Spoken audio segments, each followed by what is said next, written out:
Hey guys, welcome back to another econ review video. Now in the past we've talked about both supply and demand curves and how they're shifted, and today specifically we are going to talk about how a government tax shifts supply and demand graphs.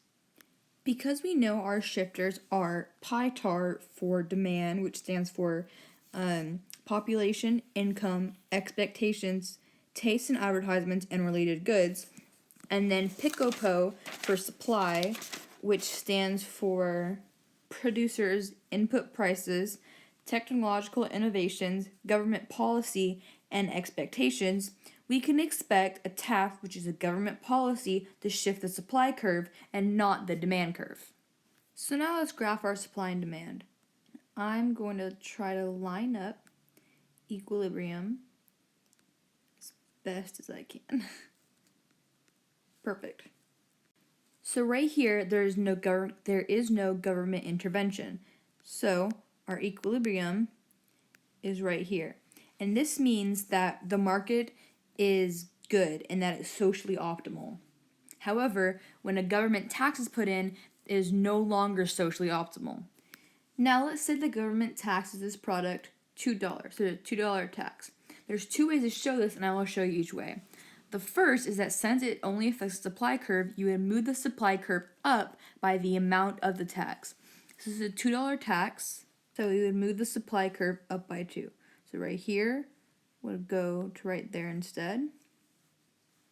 There. So basically, around that would be our new supply curve. This means that our new equilibrium is right here.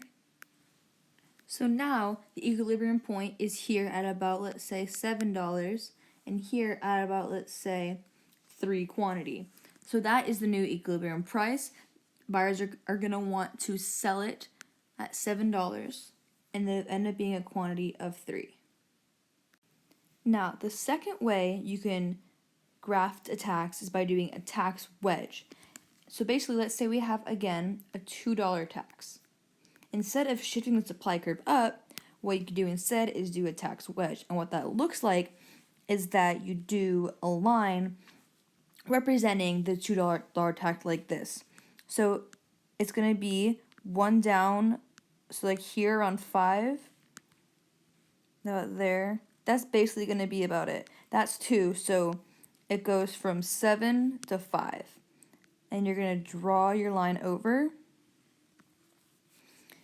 And then that is your tax wedge.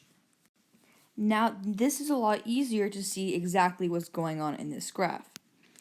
So basically, before, when we were at equilibrium, let me just put that here real quick.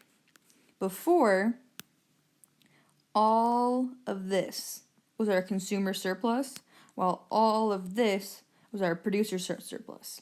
But now, that's changed. Due to this tax wedge, now only this area is our consumer surplus, and this area is our producer surplus. Now, you're probably asking, what's the area in between then?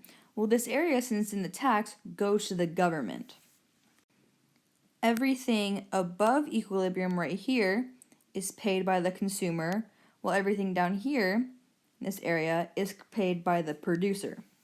Now, since the tax position is no longer equilibrium, the producers and consumers don't pay the same price. So this price right here, let's call it $5, is the amount that the producers are now selling it for, while this price up here, let's say $7, is the price that consumers are actually paying for it. And you see that because of the tax, it's $2 between those two. Now, you may have noticed there's a little space right here that hasn't been accounted for when we move from equilibrium to adding a tax in. This area right here is called dead weight loss. And that money doesn't go to anyone. It's money that would have been made by trades originally in the socially optimal market, but now since the tax was added, it doesn't go to anyone. It's just lost. Thanks for watching, and I hope this video helped you learn a little something more about economics, and I'll see you next time.